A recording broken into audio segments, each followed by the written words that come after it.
A paz do Senhor Jesus, meus queridos, minhas irmãs, meus irmãos, quem vos saúda mais uma vez aqui com muita alegria, cheio do poder de Deus, para a glória do Senhor, é o presbítero Paulo.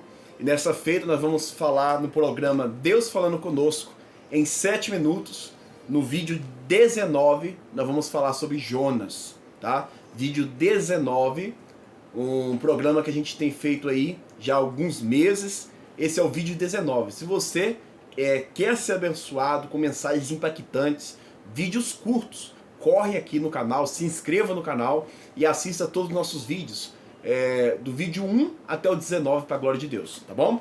Vamos lá. E não esqueça de curtir este vídeo, vai ser uma benção para sua vida, porque tem sido uma benção para minha.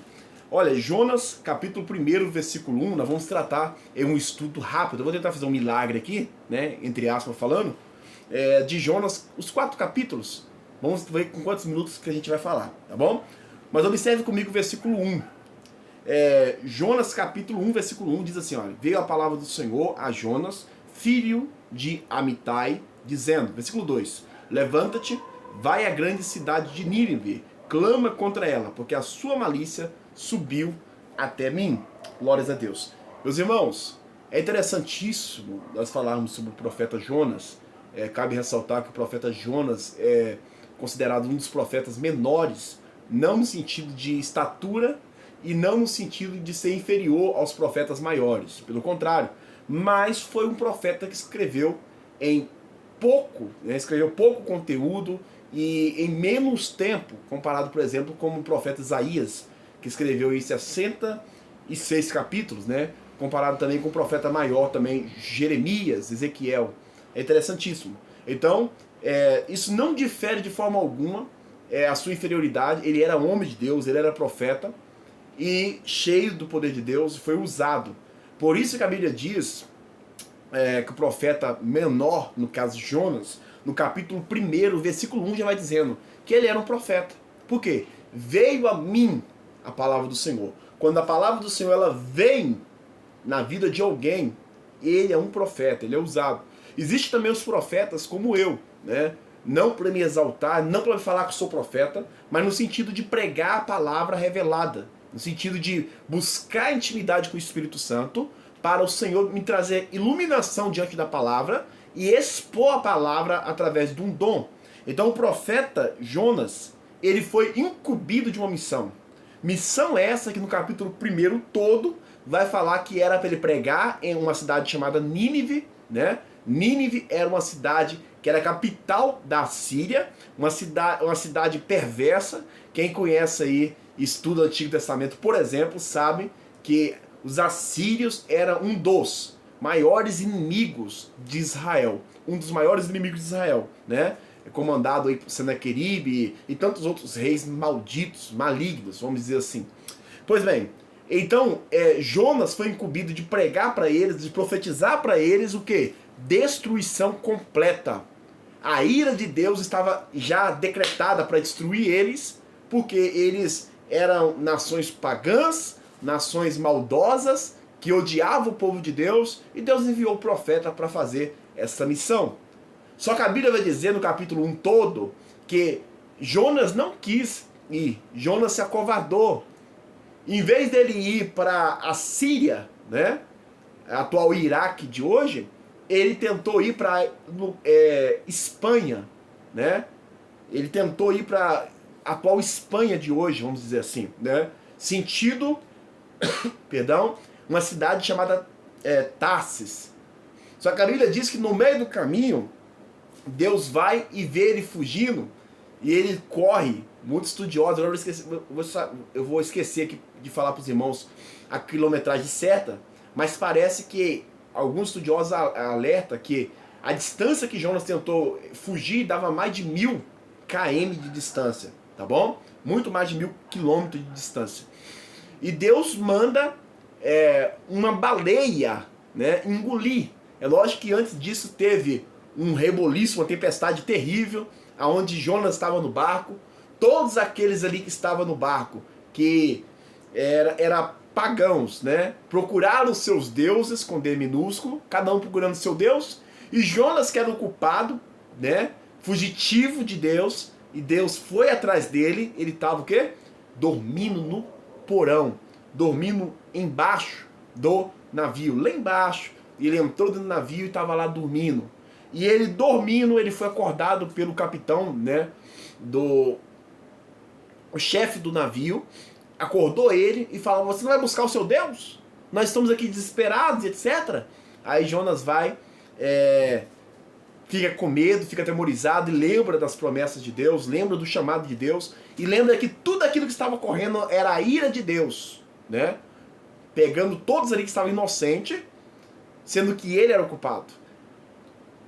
Todos aqueles que estavam dentro do barco joga sorte e na sorte, né, cai sobre o culpado ali, que é Jonas. Jonas confessa e aí esse povo pagão faz oração temendo ao Deus verdadeiro, joga Jonas dentro do mar, ele cai dentro do mar, um grande peixe, que alguns estudiosos não sabem de fato o que é, se era baleia, se era um peixe grande ou não, né, pequeno que não podia ser, né, para caber, para engolir um ser humano, um adulto.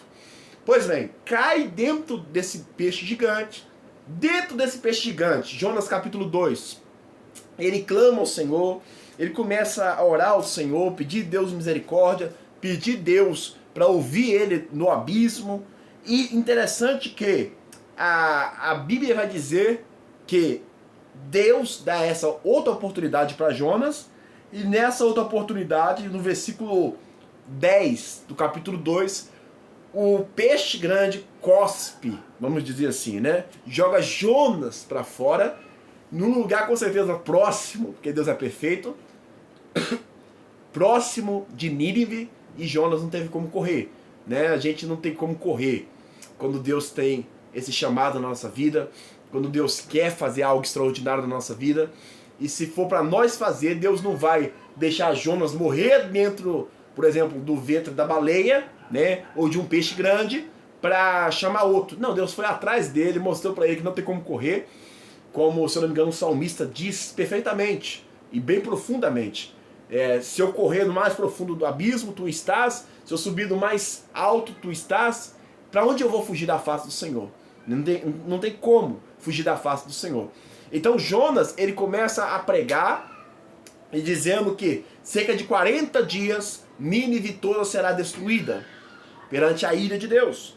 A Bíblia vai dizer lá em Jonas capítulo 3, versículo 5 adiante, que todos os ninivitas, ouvindo a pregação de Jonas, a profecia de Jonas, olha aí, a profecia, por isso que eu disse no começo, que nós que pregamos a palavra na íntegra, somos profetas, e os ninivitas creram, os pagãos creram em Deus, proclamaram o jejum, vestiram-se de pano de saco, se humilharam, o rei, versículo 6 adiante, versículo 7 adiante, ou 6, o rei se despede, né? Se tira suas vestes reais, coloca panos de saco, se humilha, proclama para todos ali os ninivitas fazer o mesmo, né? Nem os animais comer nada, proclamar um jejum, e a Bíblia vai dizer que esse homem, Jonas, que estava 3 dias e 3 noites, esqueci de falar esse detalhe, dentro do peixe grande, quando ele profetiza, o povo se arrepende, todos. E ele se arrepende e Deus também. A Bíblia diz que Deus se arrepende do mal que iria fazer. Por isso que na onisciência de Deus, Deus já sabia que esse povo ia arrepender. E por isso falou, não, vou insistir com Jonas. Jonas é um homem limitado. Jonas não sabe de nada dos meus propósitos. E eles vão se arrepender. E nos se arrepender, eu também vou deixar de fazer o mal contra eles. A Bíblia vai dizer que o mero mortal, né, o homem carnal, mesmo com o poder do Espírito sobre ele, mas também na sua carnalidade, ele age com ira. Capítulo 4 de Jonas, ele fica se questionando, indagando a Deus. E faz lembrar o próprio Jó, né, ao questionar a Deus, a tentar, vamos dizer assim, colocar Deus na parede, em alguns capítulos, né? Os seus amigos tentam pressionar ele e Jó tenta pressionar Deus. E Deus vai ter um particular com ele. Lembra disso? Lá nos finais dos capítulos, lá a partir do 37, se eu não me engano, de Jó. E Deus fala, então tá bom, vem cá, vou conversar contigo. Vou te fazer umas perguntas e nas perguntas que eu fazer para ti, você me responde, tudo bem? E aí ele pergunta, onde tu estavas quando eu fiz os céus e a terra? Aonde tu estavas quando eu fiz isso e aquilo? Jó não teve argumento. E da mesma forma, Deus, ele indaga, por mais que o homem era um profeta, ele não vai ter argumento, porque o homem é limitado. E Deus é poderoso, eterno, está muito mais além, muito mais sábio do que nós. Então, esse homem irado, ele começa a questionar, e ele começa a agir sem misericórdia, e Deus agiu com misericórdia, e ele diz assim, por isso, Deus, que eu não queria pregar, porque eu sabia que o Senhor ia arrepender, e esse povo não merece, etc. Interessante, né? Aí, Jonas faz um barraco, a Bíblia vai dizer na minha tradução, mas vamos dizer assim, Jonas senta em algum lugar, no pé de um monte, olha para a cidade e vê o que a cidade vai acontecer com a cidade. Olha para vocês verem a audácia dele. A Bíblia diz que Deus faz nascer uma boboreira, essa boboreira cobre Jonas no sol escaldante, traz sombra para ele, refrigério, e ele gosta disso, ele ama isso, mas no outro dia, antes de amanhecer o sol, antes de se pôr, Deus vai, seca e mata a boboreira, e aí Jonas vai, se entristece, né? E aquele sol escaldante torra Jonas, e aí Deus vai fazer uma pergunta para Jonas. Jonas, você teve misericórdia, teve amor, teve dó por essa bambureira que você não fez, não plantou? E eu não terei misericórdia, louvado seja Deus? Olha que tremendo, irmãos. E eu não terei misericórdia dos mais de 120 mil pessoas que não sabem discernir entre a mão direita e a esquerda? E também do muito gado? É interessante, né, irmãos? Tudo que Deus faz é perfeito. Muitas pessoas não acreditam, por exemplo, em Jesus. Não acreditam no que Jesus morreu na cruz por nós, sendo Deus. Por quê?